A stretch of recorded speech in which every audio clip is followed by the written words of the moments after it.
Hey guys, welcome Musky Road Rules podcast and Patreon. Guys, I appreciate you all listening and watching. If you're a Patreon member, I really appreciate you.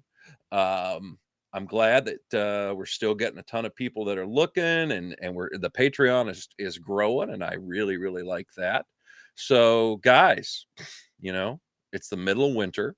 I'm sitting here in my living room staring outside at about, I don't know, 24, 25 inches of snow. It was a balmy 31 below this morning. And the angle is a little frigid right now. That's okay. So we're going to talk some musky fishing, some more summer and fall musky fishing today with a guy that I'm pretty sure you all know. And we're going to talk about one of the biggest musky lakes in the U.S. and Canada. Shares a border right there, a place that I used to fish for about 8 years. And on this podcast, we're going to have Captain Spencer Berman. Let's bring Spencer on. Spencer, where are you? There you are. How you doing, Greg? There's your lovely face. Now, you were at the gym this morning. You were working out. You were pushing and pulling. You were doing it. Do you wear a headband when you're at the gym? No headband. Oh God, I could see me in a headband. Oh, I don't think anyone wants to see that. I would look like unripe cauliflower.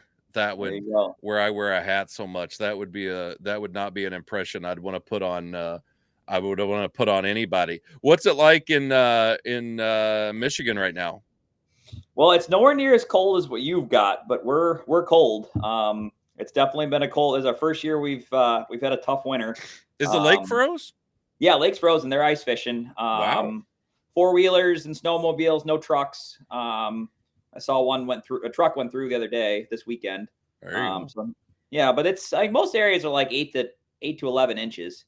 Is that now, and that's the whole lake, or is that just Anchor Bay? Nah, it's like all the perimeter, which is where all the guys are perch fishing anyway. Okay. So do they? But yeah, this is the first year we've been frozen. In a couple of years now. So sure, it's definitely a lot different. It'll be interesting because they're putting a whack on the perch population, but the perch were out of control the last couple of years because we've had no ice. Sure. So do they still run ships through there right now, or is that not going on? No, that's closed. Okay. Why did they close? I mean, is that throughout all the Great Lakes? Yeah, I mean, there might be some that run through. I'm not exactly up on all that stuff, but my understanding is I think they're pretty much closed down because you need ice because there's a lot of ice jamming that goes on, especially in the rivers and north of here. So I think pretty much all of that's kind of come to an end. In your spare time, you don't go drive barges? No, and I don't ice fish. I'm not an ice fisherman. I went ice fishing. I've actually ice fished a little bit up here, and it's more what I've learned. It's more drinking than it is fishing, or it is in the houses that I'm in. I'm just not. I've done a little bit of it. I fish. I'm like 200 and just like I'm like 240 days a year. So I'm spending my off season is spent getting ready for the season. So, yeah. Well, yesterday I spent 9 hours spooling reels. Like that's what I spend my time doing. Oh, that's exciting. Yeah, super fun. I realized I had like 62 casting reels that I own somehow. Well, that's a lot. Yeah, that's a lot. Well, we went ice fishing last week. Actually, on the Canadian side, we hired one of the Canadian guides, and like me and some friends went out, and we caught crappie through the ice.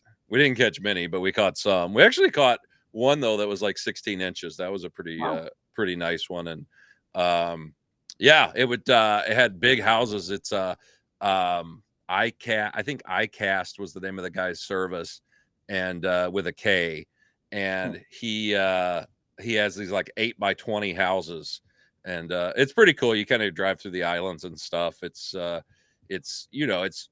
one thing about up here, it's beautiful, and you can see a lot of cool stuff, and you drive out on the ice road, and we've got probably, I'd say, last Thursday we had 23 inches of ice, and it's been below zero every day since then. This morning, like I said, literally was 31 below when I woke up around 7 and looked at it, and it was just absolutely frigid. The dog went outside and he just pissed on the porch.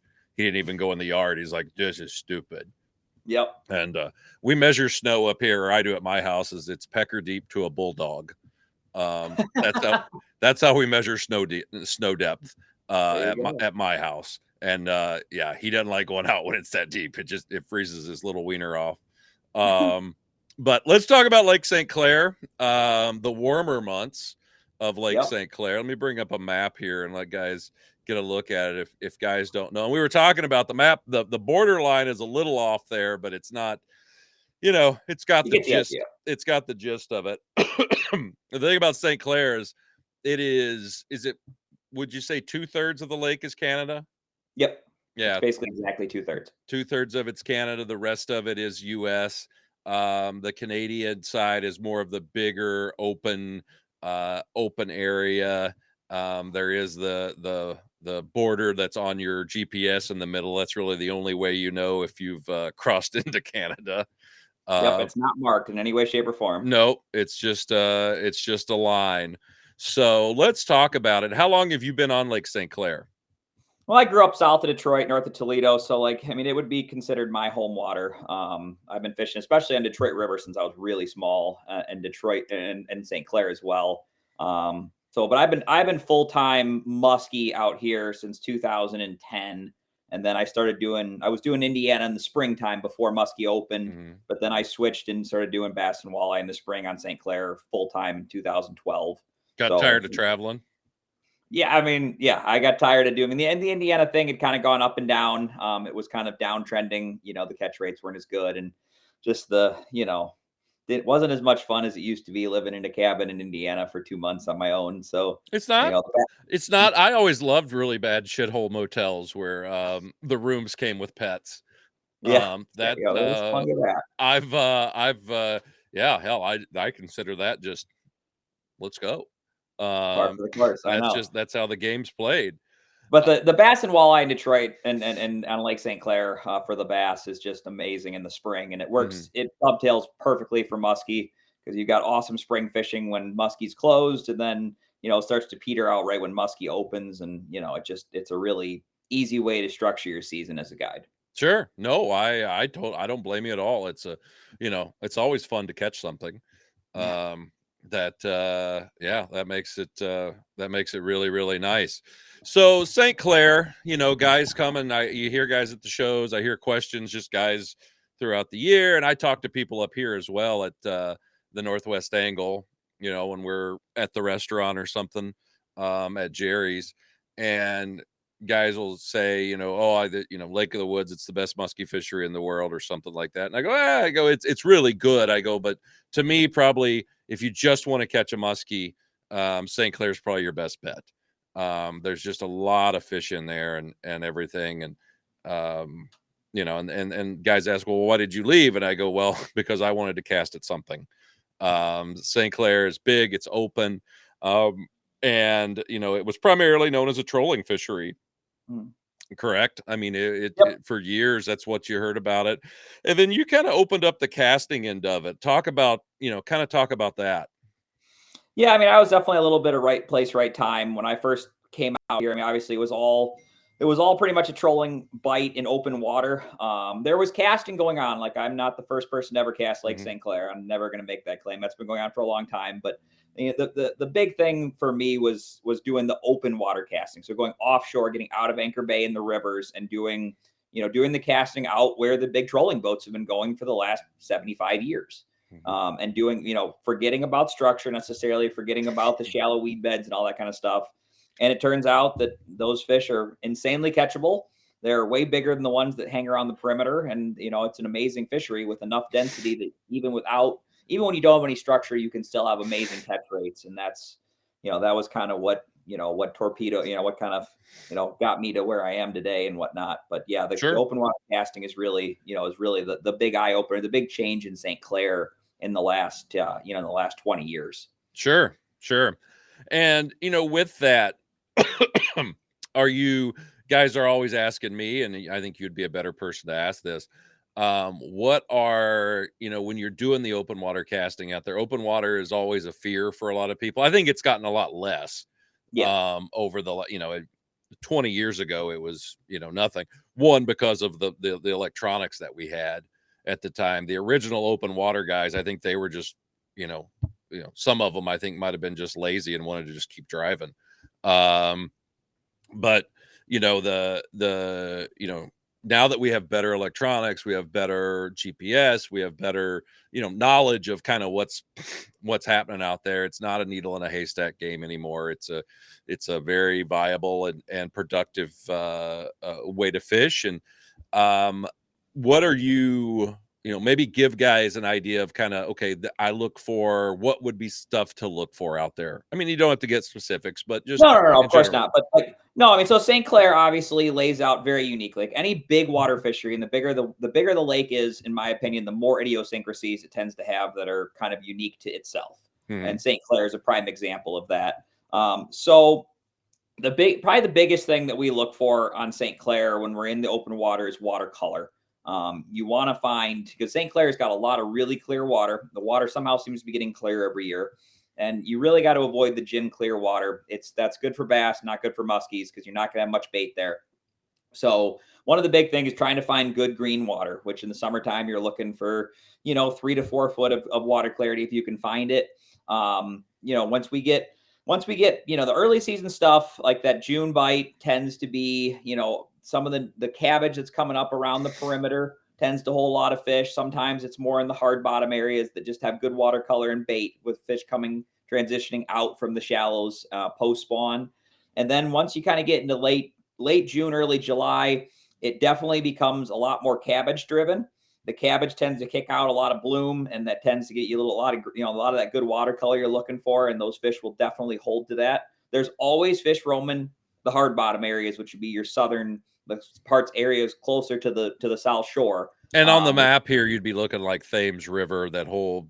Yeah, basically Bell River East, and it has got hard bottom anywhere from, more or less the shoreline to about 16, 17 foot. So a couple miles offshore. Sure. Is traditionally all hard bottom, no weeds. And, those areas are a lot of the guys are trolling. But for us casting, you have better concentrations if you can get around good cabbage. The cabbage normally holds from mid-June through about the middle of August, depending on the season. Mm-hmm. And then we start to see it kind of, dwindling and dying. And that's when those fish will pull a little bit shallower, just maybe a foot or, foot depth change, which is roughly a mile on St. Clair, general rule of thumb. And they're moving more towards the eelgrass, which is just a little grass that comes up, between 2 and 4 foot off the bottom. Normally produces some good watercolor and a lot of good fish after the cabbage bite tends to slow. And then from there, they move, more towards the hard bottom once that bite tends to peter out, which is normally late September, sorry. And once we kind of get into the fall, then they're more on the hard bottom stuff adjacent to any of the rivers that they're eventually going to go into once we get closer to the fall, which would be Thames, Bell, Detroit, St. Clair River, or Spillway if you're on the American side. And it doesn't. What's amazing, I always thought, is like you call these rivers, and like the Bell River, I mean, it's not very big. Yeah, our definition of river is very interesting out here, because you have, 2 of the biggest rivers in the world in the St. Clair River and Detroit River. Yeah, they're massive. I mean, that are unbelievable and have flow that's literally, some of the highest that you're ever going to see short of a rapids, mm-hmm. Especially given their size. And then on top of it, you've got places like Bell River and Ruscombe River that I would call a creek. Yeah, well, if your boat gets sideways, you're going to hit both sides. Yeah, I mean, they're creeks. I mean, these are not, I've had guys say, well, you get in front of the rivers. I go, do you know really what they're talking about when they say river up there? Yeah. I mean, it's literally a ditch that runs into the lake sometimes. Yeah, and for the most part, the rivers, the smaller rivers on the South Shore, so basically not talking about Detroit and not talking about the Thames, but all of the other ones, we are more, in my opinion, used as just kind of a benchmark as far as where you're orienting on the lake, rather than them actually bringing fish in.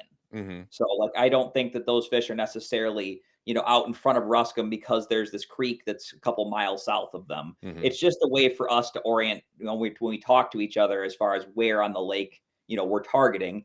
And it just happens that like say Ruscombe area, for example, you get 4 or 5 miles north of it, you have some of the best cabbage beds in the entire lake. Mm-hmm. Now, like those fish are there, in my opinion, because of the cabbage, not because there's a little creek coming in 4 miles, 5 miles south. Sure. But it helps you to orient where you are when you're talking a lake that has no structure. We have no island names, no reef names to talk about. So you gotta come up with some way to communicate where the heck you are. So that's just one of those things that we use those rivers on the South Shore to kind of do that. Yeah, I mean, and you have the up there used to be, and I'm sure guys talk about it still, but guys would say, "Oh, it's by the Bell River Hump." Yep. Well, I remember my first time. It was in 1999 on Lake St. Clair, and we didn't even know where the Bell River Hump was, and we were on it. I mean, it's not a hump. This is It's 18 inches tall. Yeah, this was before there was, map GPSs. This was back when it was just GPS was something you held in your hand. Yep. And we were looking on the map, we're like, we got to be near this thing, and we didn't even know it because we were expecting a hump. And it is not, I guess at St. Clair it's a hump, but Everything's relative. So like yeah. for us, we don't have any structure for the most part. So any sort of structure, any sort of contour change at all is a big deal on the map and to these fish in general. So even though the Bell River hump is literally, depending on where exactly, how deep you are on the hump, it changes a little bit, but roughly we'll call it 18 inches tall. I mean, it's a big deal to the fish. It's less of a musky a spot these days, post mussels and some other lake changes, but it's a huge smallmouth perch area, and there are plenty of muskies that always are around there. It's not one of our go-tos necessarily, but it is one of the only structural elements on the lake. Yeah, no, I definitely I definitely agree. Well, let's talk about maybe excuse me. Oh, why that? Let's talk about the presentation and stuff that you're doing out there on the lake.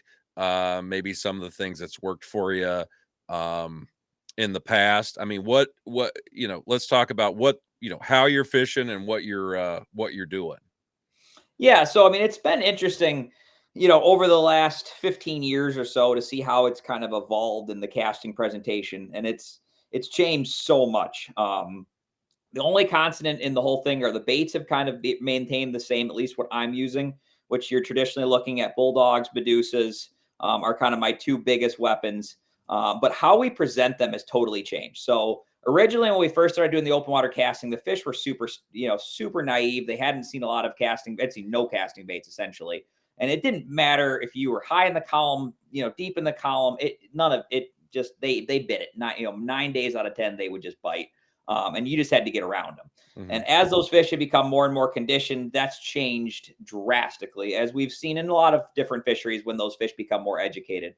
So the big things for us is, it's mostly a rubber bite. We catch maybe 10 to 12% of our fish on bucktails, depending on the season. But it's mostly rubber. So dogs and deuces are my big two. Obviously, you can get them on other types of rubber. There's a lot of different ones out there, but I choose dogs and deuces. And what we're doing is trying to work those baits with a pull pause retrieve, and you're ripping the bait. So you're trying to cover a lot of water. The big thing about St. Clair is it's big water, and you asking those fish to move decent amounts to get to the bait. So you need stuff that moves a lot of water, and that's where the dogs and deuces come in.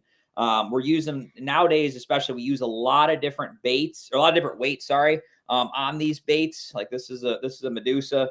So like this has got an 1.5 ounce heavy head. So we're trying to get more of these baits mid column to get them down to where more of those fish are. They're not nearly as willing to come up and always engage the baits that are say sky high, so to speak. So it's a game every day trying to figure out where in the column you want to present the lures. But it's always a rubber bite. It's always kind of a pull pause presentation in the summer, working harder and faster. And then in the fall time, starting to slow down as that water starts to tick down in temperature. What are you looking for when you're doing the, as far as where the baits are in the column? What's telling you that? Or are you like telling, all right, you work it slower, you work it medium, I work it fast? Or, I mean, what are you looking for? So that's a good question. It's hard to say, because back pre forward facing sonar, I would have told you that like one of the most common bites on St. Clair in the summertime for big fish is that second or third pull right after the bait hits the water. You pull it twice and boom, they're there. And like traditional logic would tell you that fish is suspended higher in the column. And now with forward facing sonar, I don't think that's true at all. I think those fish are almost always positioned in the bottom third of the water column, if not lower. And even if that bait gets hit on the second pull, I still think that fish is coming up for them. So it's harder to kind of figure out where you want to present, because there is days that even if they're on the bottom, they want the baits presented higher because that's where they are apparently feeding. And there's days they want them a little bit deeper and they are not as willing to come up. So the big thing is not as much being able to tell from electronics. It's more conditional for me, where if I have a high sky, low wind day, flat, hot, sunny, I'm bringing everything down for the most part. I'm going to try to fish deeper, unless I've got really dingy water with something to cut down the light penetration. But in general, high skies, clearer water, lack of wind, I'm bringing everything down. And then if you've got, wind, overcast, all those type of stuff, I'm starting to bring stuff up. But it's definitely a game where you're playing a lot of different moving pieces, changing weights, changing guys. A lot of times I'll have somebody fishing a lighter weight, somebody fishing a heavier weight. One of my kind of go-tos, if you kind of gauge your customers, and if you got one guy is older, is going to fish slower, I'll give him a weighted bait and try to get him deep. And then I've got another guy that's younger, faster, sprier. Like I'll get him up high and we'll see who does better. And you play that game a lot. But it's more conditional as far as how the conditions lay out than actual evidence-based for the most part. Sure.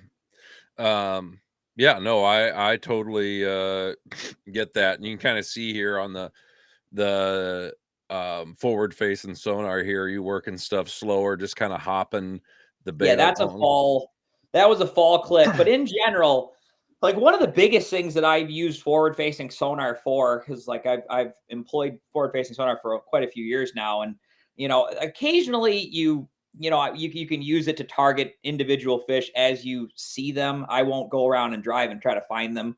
But one of the biggest things that we use it for, and probably the thing that actually catches me the most fish with forward-facing sonar, is trying to get clients dialed in to the proper cadence where their bait's doing the right thing. And the big thing on St. Clair is you want that up and down. You want that bait hopping like this. If you see the bait going through the water on your screen like that, and it's not doing a lot of up down, it doesn't get the bites. It doesn't get the bites. You really have to have that bait working up and down a lot. You want it to hit the bottom of the boxes on your forward-facing grid and the top, bottom, top, bottom, top, bottom, top. Obviously, this is a fall presentation, so it's slower. But imagine kind of the same thing, the same up, down, but just a little quicker in a summertime presentation. So like you notice here, like when I'm ripping baits, like I'm ripping hard and then giving that bait enough slack on the drop that bait's able to free fall down and then jump, free fall down and jump. And it's doing tons of up and down. And that's something that our fish seem really keyed in on more than any other place I've ever musky fished. That if those baits just glide through the water and don't hop, you just don't trigger the bites like you do when you get that really good up down to them. Yeah, so you want that bait, and the way you're working it there, let's face it, not a lot of guys can work a bait like that. No, and obviously, like I've people get scared about that, and I tell people if you had to rip that hard, I wouldn't have any customers. But like a hard ripping presentation is very productive in the summer. But in general, you need to get the up down. So you don't have to pull it that hard, but you want to have, like, that's one of the reasons why the weights on the baits work really well, because it brings that bait, it makes that bait drop quickly and then jump. When you rip back into it, it's jumping up in the water and up and down, up and down. So the big thing is just not necessarily, you don't have to rip your shoulder off to do it, but you need that bait to go up and down in the water column. Yeah. So that's one of the big things. And you those can do it a lot of different ways. And those weights, they work on a variety of different baits, not even, a lot of soft plastics, but they even work on, there's some, jerk baits, and there's a lot of different stuff that those weights work on. And, a lot of people can employ those weights on a variety of baits. I put them on a ton of different stuff. And they do a really good job. Now in the summer, you're targeting mainly, are you trying to, you were talking about hitting, all those different the different type of weeds that you got out there. Are you actually hitting those weeds, or are you going above them, or how are you trying to do that?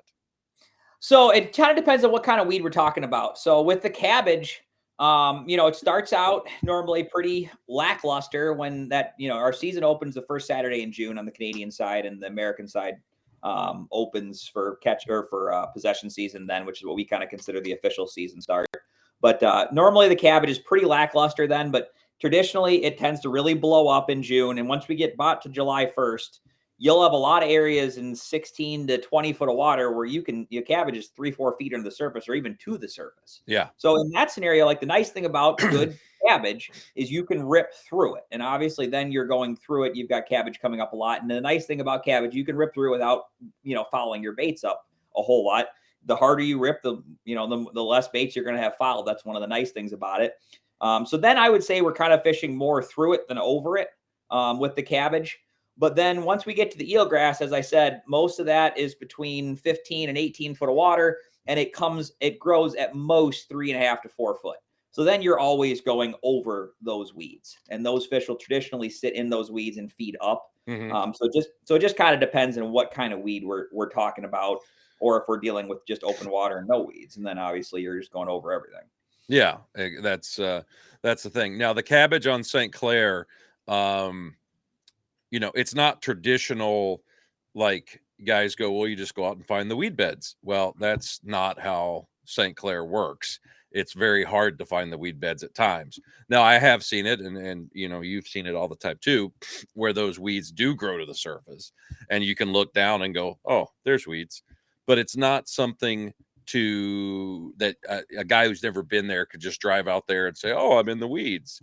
That's not something that's pretty common in that lake. So doing some research.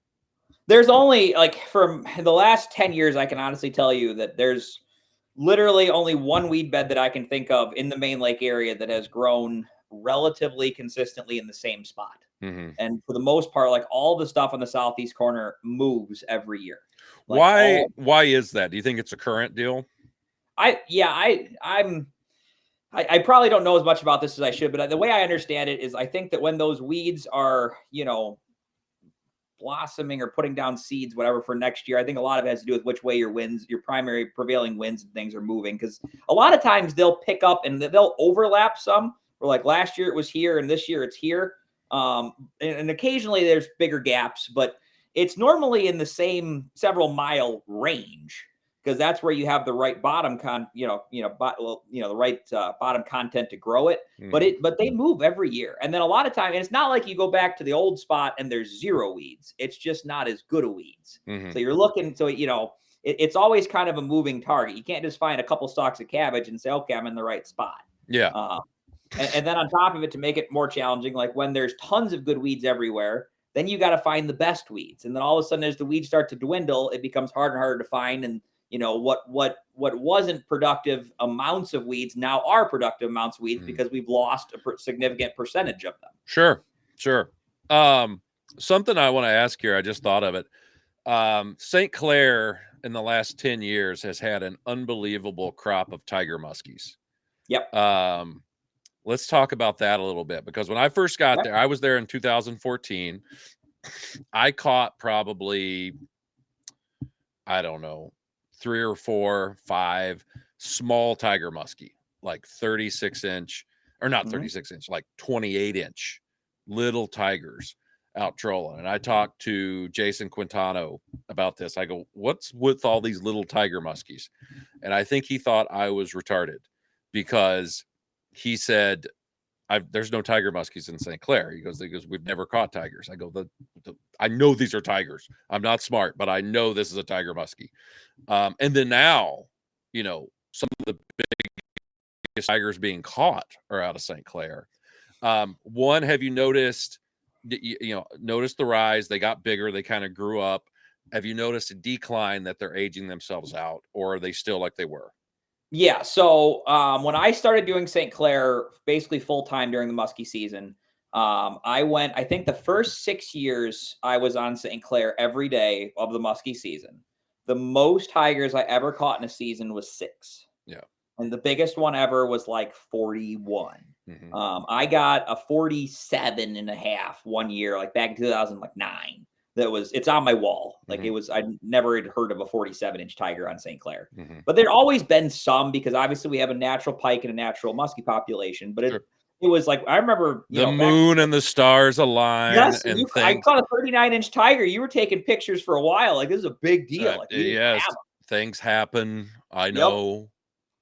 It is. But the thing about it, though, is whenever you have a natural population like this of tigers, or sorry, of pike and muskies, you're going to have situations where the weather conditions are perfect and you have a lot of crossbreeding. And we had, I'm not fully aware if it's 1 year or 2 years of amazing tiger production where we had huge crossbreeding, which traditionally happens when you have a fast spring where it warms up quickly. The pike aren't done spawning, the muskies are already starting, and you have a lot of overlap.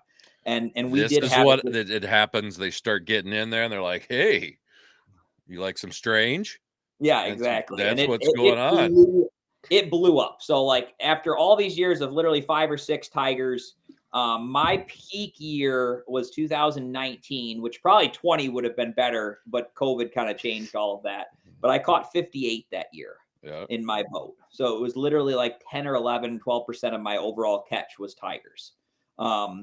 And that's just because of that, 1 or 2, I think it's a 2-year explosion of them. Yeah. And now once you go pike, you don't, I don't know, dike.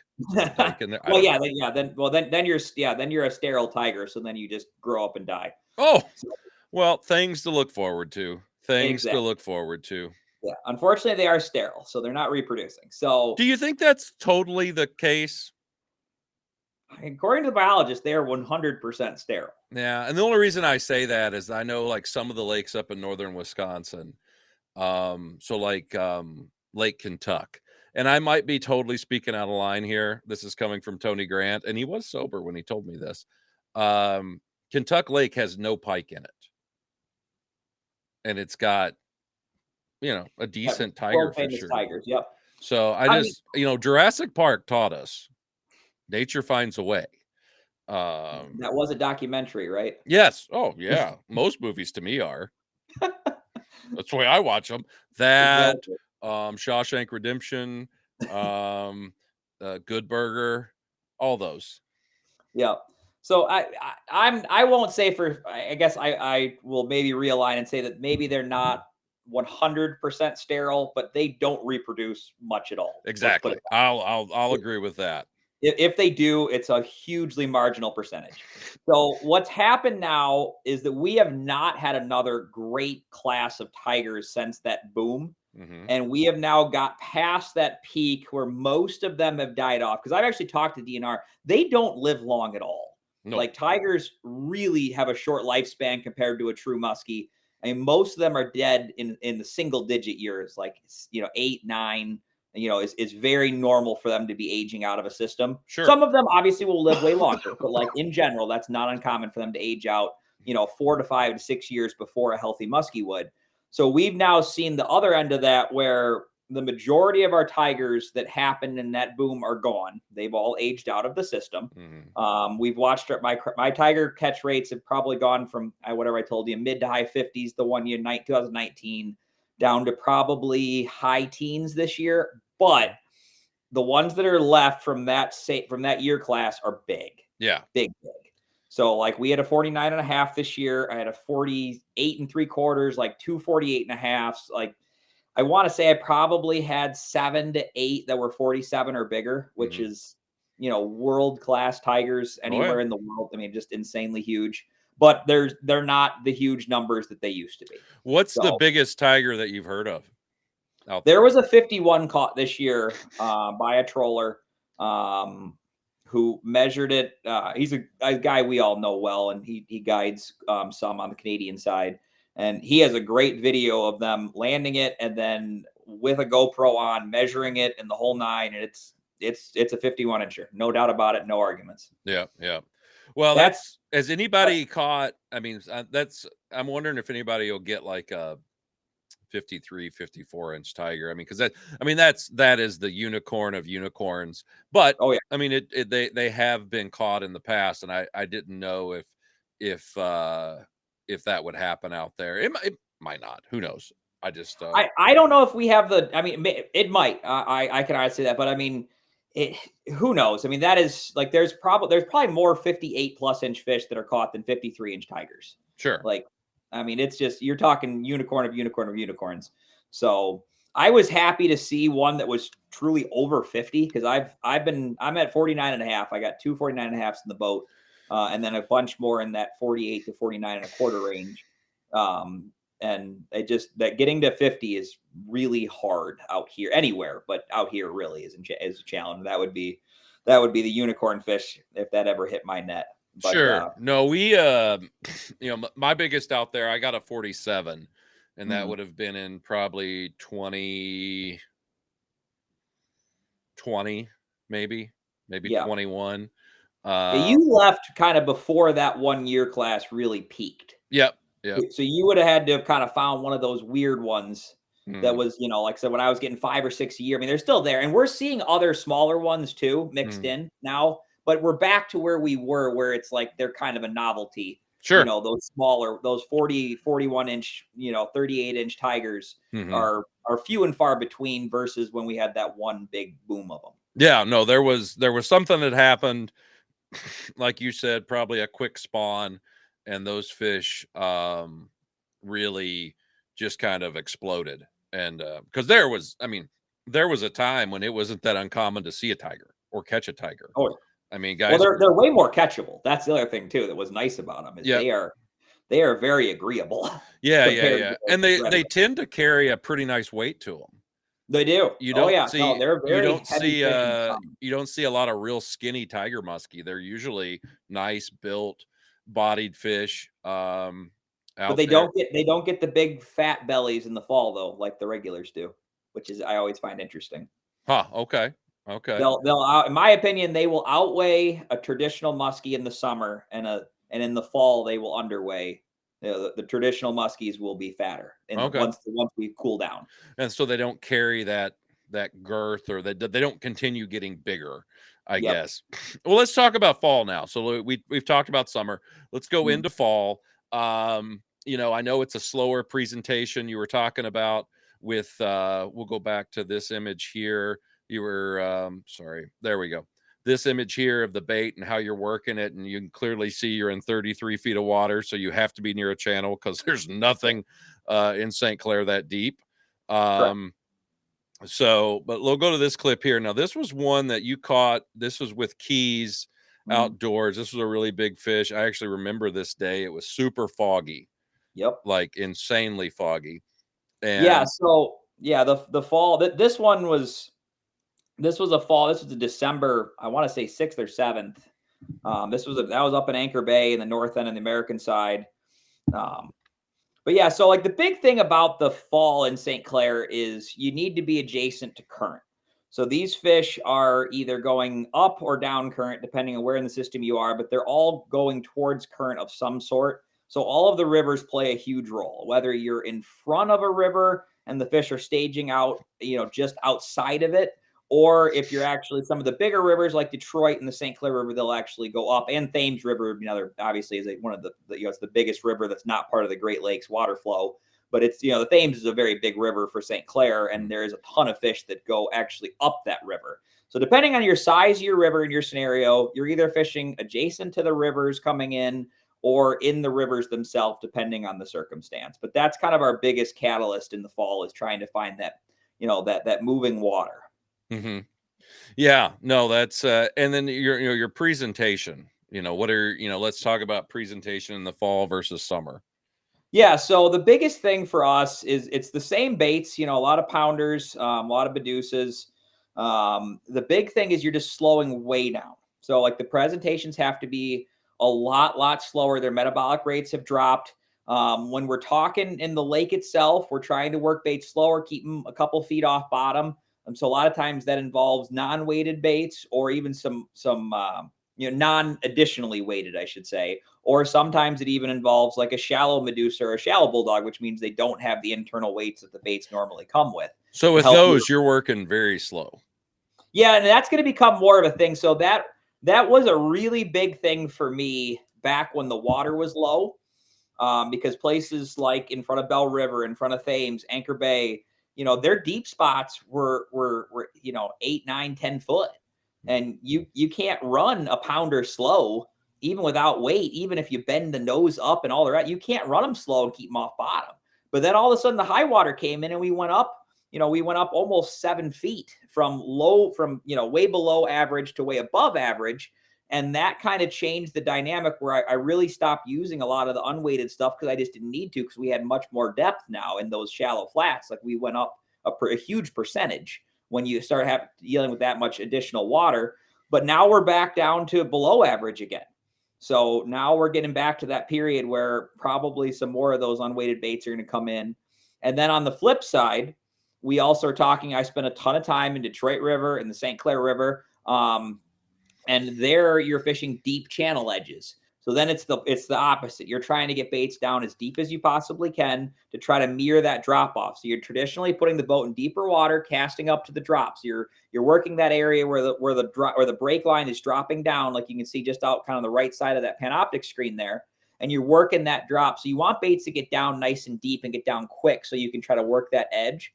So then you're adding a lot of additional weight. Normally I'm putting 2.5 to 3 ounces on each bait. So like, working real deep, trying to get those baits down in the current. Yeah. And, again, this was kind of the, these current areas like this is where kind of the whole Bondi bait and Bondi system, the bottom vertical jigging kind of was born. Mm-hmm. Yeah. And that was, that really was the pinnacle back, a while ago, because when we first started doing a lot of that fall casting, when you remember when the first Bulldog, which is before the Deuces, even when the first Bulldogs came out, like there was no weighting systems, and they were never until the Pro Dog, they were never weighted to head. They were never weighted to really get down much. Mm-hmm. So you couldn't get a bait unless you did a huge countdown, which now we know when you count down a bait a lot, let's say you do a 20 count in the beginning of your cast, that bait comes up very quickly on your retrieve and levels back out, where it wants to be pretty quick. It doesn't stay down nearly as deep as we thought. So we really didn't have the ability to fish past, 10 foot with many of our casting presentations back 15 years ago, which is where the Bondi bait was so productive. Mm-hmm. The difference now is that we see that it's very easy with these, the additional weights and whatnot to get these baits down and keep them there for the entirety of your retrieve, and to hit 14, 18, 20, even 22, 24, 30 foot of water in these deep cuts very, very easily, which is why, I don't jig a ton. And I've watched, I don't want to speak out of turn for him, but even Bondi has more and more casting lures in his arsenal, most of which he's making, that he uses a lot. So it's more of a mix now because of the weighting systems, but still that you're 100% spot on. That was, huge back in the day because it allowed you to get deep. Sure. And the one thing with the Bondi stuff, the thing that we did and I was doing a lot down south is actually using them. The reason they work so well for us, it was a way to use a vertical presentation, and we were able to fish in trees and stuff where casting a bait in there wasn't even an option, because to try to bring a bait through there would have you'd been snagged up the whole time. But doing it vertical, then you could actually get your bait through there. Which is why they were so effective and still are effective for us. Or in situations, it's as well as I do, it all depends on the situation and what you're doing on how the presentation should go. But no, well, it looks cool, man. It sounds like as we all know, St. Clair is a hell of a fishery. It offers a ton of stuff.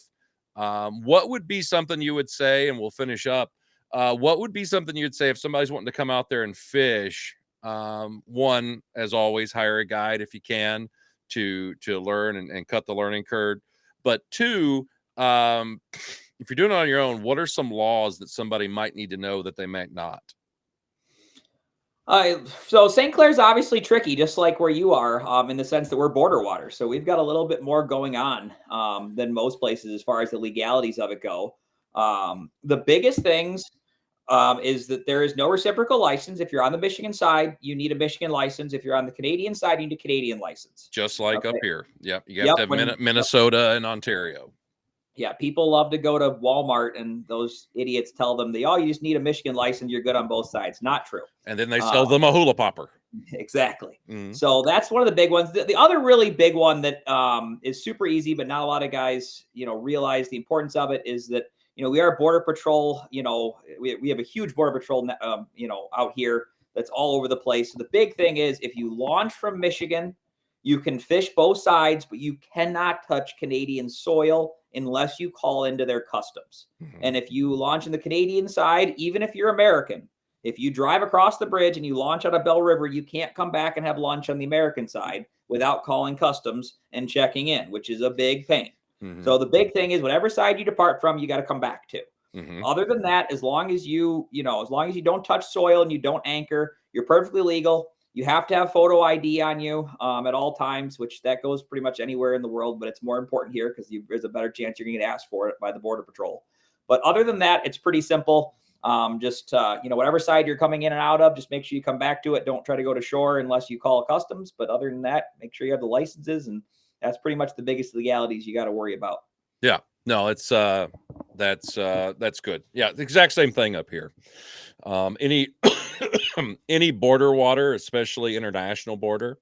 I know some of the places in the States, you can, the license is reciprocal, but when you're dealing with international border, you got to remember it is a different country that you are dealing with. So, all right, Spencer, how can somebody get a hold of you if they want to go fishing?